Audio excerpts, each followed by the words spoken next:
Hello again, I'm Craig Adams from AM 930 WEOL Radio.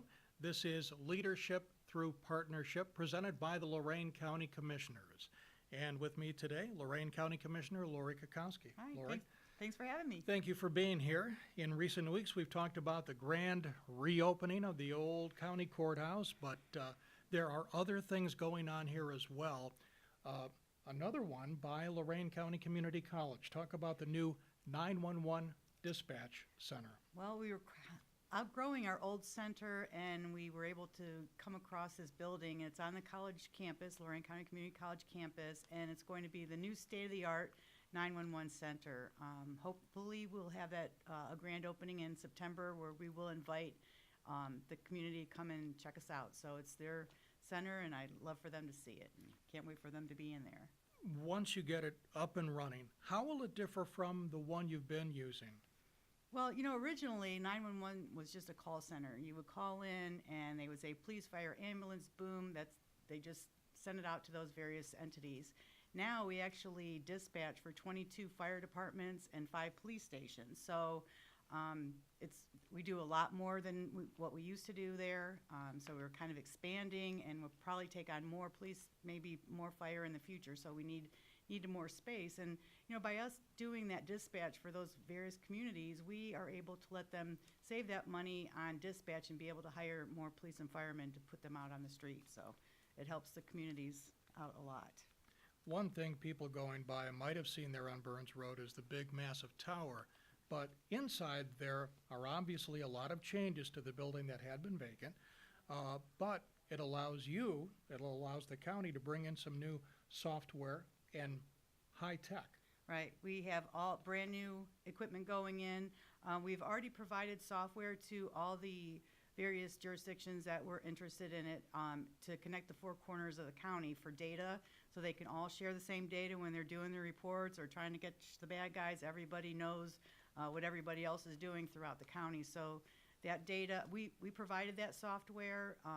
Those jurisdictions do the maintenance of that software going forward, but it was great for all the various police and fire entities in Lorain County.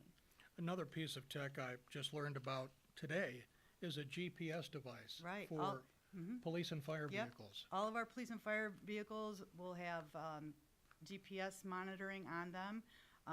Thankfully, Chief Kucherik over in Amherst helped us get that rolled out, and we're actually going to hopefully be offering it to other entities like school buses and things of that nature. It's a safety precaution. That way everybody knows where their vehicles are at all times.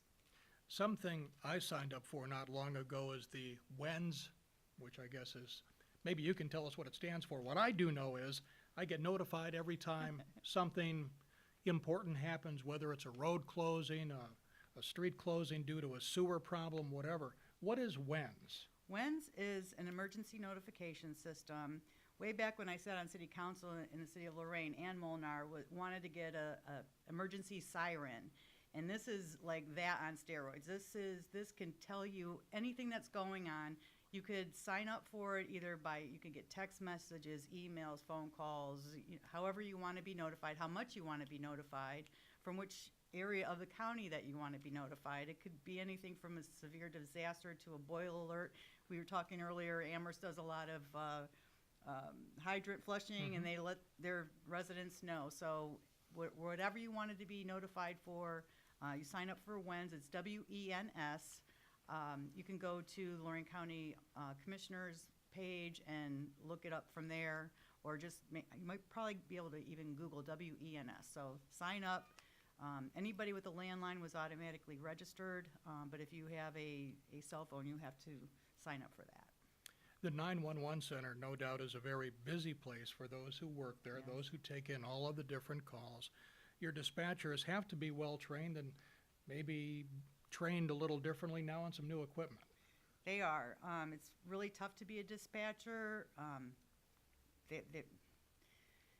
We lose a lot in training. It's a long training process, and unfortunately, a lot of people don't make it. It's a certain type of individual.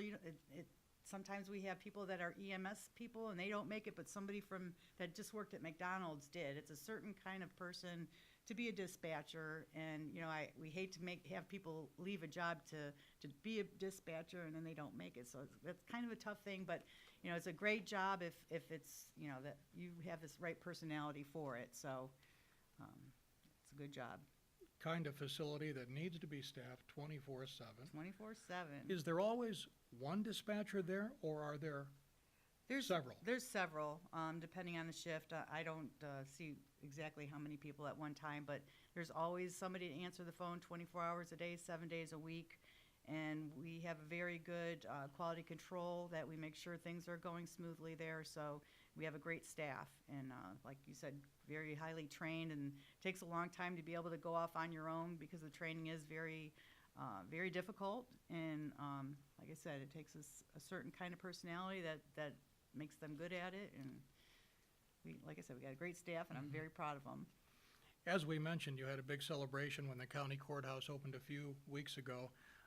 What do you have planned for the grand opening of the 911 center? Well, it won't be quite as big as the courthouse because we had a lot of things going on. We had the police and fire memorial and the workers memorial and then, you know, the World War II memorial. So there was a lot going on. This will be just an afternoon. It won't be an all-night thing. We won't have a lighting or anything like that. So, but it'll be nice, and we'll have some food and, you know, have all the first responders there to show it off. So. And when do you think it might be, roughly? We're hoping September. We're looking for September, so we'll let you know for sure. Okay. I'm sure we'll advertise. Not far off. Not far Well, off. Lori, thank you for sharing all of this with us today. More exciting news for Lorain County, another Yeah. major investment Yes, by the county commissioners in what's going on here and services provided to the people who need them. right, exactly. So thank you very much. Thank you. Behind the camera today, Bruce Bishop from the Chronicle Telegram. I'm Craig Adams from AM 930 WEOL, and this has been another edition of Leadership Through Partnership.